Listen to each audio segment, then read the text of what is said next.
خبر شامل کرتے ہیں بلوچستان کے رخشان ڈویژن سے ہمارے گدروشیا پوائنٹ کے نمائندے سے۔ ایک طرف سے ترقی اور روڈز کی تعمیر کے بڑے بڑے دعوے تو دوسری جانب سرنالہ سرآب سرخاران سے لوگوں کی آمد و رفت مشکل سے بن گئی اور روڈ پر مٹی کے ڈھیر جمع ہونے سے چھوٹی بڑی گاڑیوں کی آمد و رفت مشکل سے بن گئی۔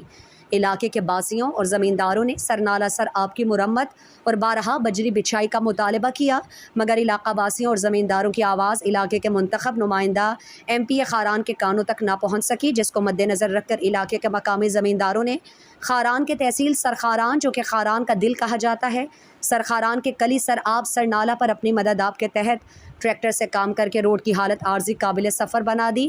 موجودہ PSTP میں خاران کے لیے وسیع پیمانے پر فنڈز جو ہیں وہ مختص کرنے کے دعوے، سرآب نالے پر صفائی کرنے والوں کے کام نہ آ سکی۔ سرخاران کے زمینداروں نے حکام بالا سے مطالبہ کیا ہے کہ سرآب سرنالہ پر بجری بچھا کر روڈ پر سفر کرنے والوں کو اذیت سے نجات دلائی جائے۔ مزید دلچسپ معلومات اور خبروں سے آگاہ ہونے کے لیے Gedrosia point Facebook page, Instagram, Twitter کو فالو اور یوٹیوب چینل کو سبسکرائب کریں۔